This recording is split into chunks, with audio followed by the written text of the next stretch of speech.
Hi, I'm Gemma and I'm a senior practitioner in the southeast area of Winston.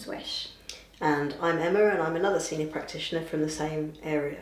And today we're thinking a bit about questions because it's National Questions Day. So yeah, questions. We've probably got lots of questions ourselves about how to answer this question. Yes. But I think one of the funny things about questions is that sometimes, in a weird way, the answer is to the questions that are asked of you. It's not always important. So in terms of death and bereavement, I think maybe as adults we can fear getting asked tricky questions by the children, and maybe the answer's not important. So for example, gory questions that might get asked. You know, a child might say, if someone's been in a car accident and their leg has been crushed, how long will it take for them to die, for the blood to come out of their leg? And, you know, that's quite a horrendous question to be faced with. But maybe the answer, I don't know the answer, maybe the answer to that question isn't important, but it would be maybe more important to sit with that child and say, gosh, that's a really big question and a really awful thing to think about. Have you been thinking about that sort of thing? And they might say, oh yes, because I was wondering what happened because, you know, I heard that this was how this person, you know, died, and, you know, and that would be more important to sit with them in their feelings about that really than have the actual answer. Yeah, I can see that, because the question that they're asking is it's an opening of a conversation with you about what went on and revealing what's kind of going on in their heads. Yeah. And you can use that as an opportunity to get to know a bit more what's going on and to bring up those feelings. Yeah, sort of be with them amongst that. And I guess maybe it's okay to know that we don't have the answers to all the questions. Definitely, yes. And to say to the children, actually, I'm really sorry, I don't know. Maybe after we've acknowledged, you know, that that's perhaps something they've been thinking about. Say, I don't know. For example, say if you had a teacher in school who was asked a question about, the child asked the teacher a question about their bereavement, or I know lots of teachers worry if there's somebody who's got a terminal illness, being asked by the children, will mummy live then? And then as a teacher maybe you don't know what the children have been told in the family, saying, gosh, I don't know, it's a really important question, I'll see what I can find out. Who can we talk to, let's think who we can talk to find out about these things, or so it's that you don't have to have the answer, but if you can, don't dodge the question. Because I know that's sometimes a temptation if it's awkward or difficult. If you've said to the child, I will find out an answer, or I will look into it, that you do that and come back to them. Yeah, and you actually do give them time for that question, because it will be swirling around in their head, it won't just disappear.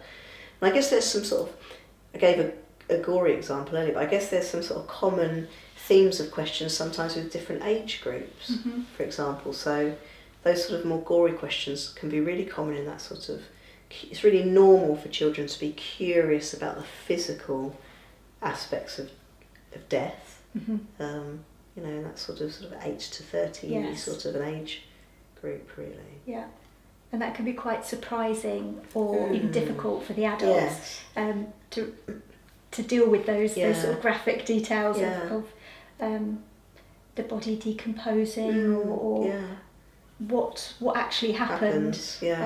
But that is quite common for children of that age to want to know those things. Yes, and to be really curious about that, actually. Yeah. And I suppose, for thinking of younger children, younger children usually up until the age of about, say, 5-ish, give or take either way a bit, usually can't actually understand death as a permanent thing. So even if they've had, say for example, take a 4-year-old who's had maybe a mum who's had cancer and who's died, and that's been explained to them really well along the way. Maybe they've been to the funeral, things like that. Right. It wouldn't be uncommon for them to still ask people, say something like, but yeah, it's my birthday next week, so mummy will be back for my birthday, won't she? Or something really difficult for adults like that.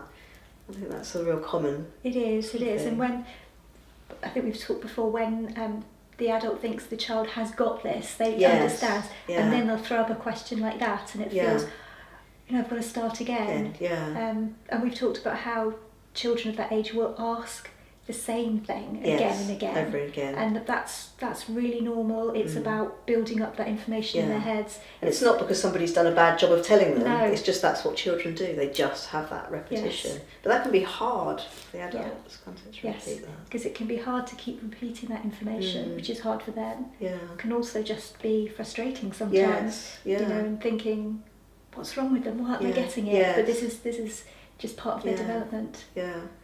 And I guess all children are just completely and utterly full of questions, whatever, aren't they? And they just generally ask adults questions that you think, wow, where did that come from in your head? You know, And also, I'm just thinking on a different note, I'm thinking how hard it is sometimes to be asked a question. I'm thinking of the child. That we often ask, how are you? Yes. How are you feeling? Yeah. And sometimes that's not an easy question to answer. No.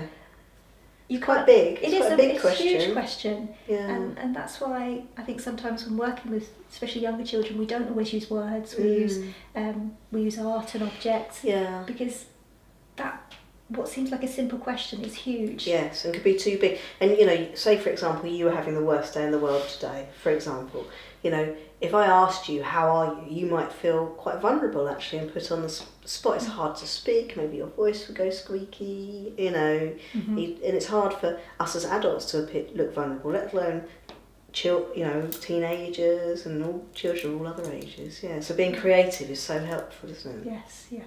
I think to facilitate those questions, especially with a big question, how are you? It's massive. It's quite nice. It is nice to ask people how they are, in a way, I think, but rather than say nothing at all. But yeah, I think maybe sometimes we don't realise the pressure. Yeah, and that the answer maybe isn't, the answers we get aren't necessarily, like a lot of people will say, fine. Yeah. But that doesn't necessarily reflect how you're feeling. No. I think you can wonder with children. I sometimes don't. I think because you can ask a nice open question, like how are you is kind of an open question. How are you today? How's things? Or you can ask a more close question, like, are you okay? You know, where people might feel obliged to say, yes, I am okay at that moment as well. So wondering with children, it's like, I wonder what this is about today. I wonder this. Can sometimes be more useful. And sometimes, actually, I found scales are quite useful. So if I've said to a child, how are you today? And they're good or they're fine, sometimes then I go on to say, and what is fine for you? If 0 is a really horrible day and 10 is a fabulous, amazing day, where's fine? And that sometimes is a way of getting an idea of how they're doing. Yeah, and most mornings when you wake up, where are you on that? Do you wake up on a 7 before you blow your stack, or what would help? And what would help you move up and down that scale? What things would help? Yeah, sort of creative questioning. Yeah. Cool.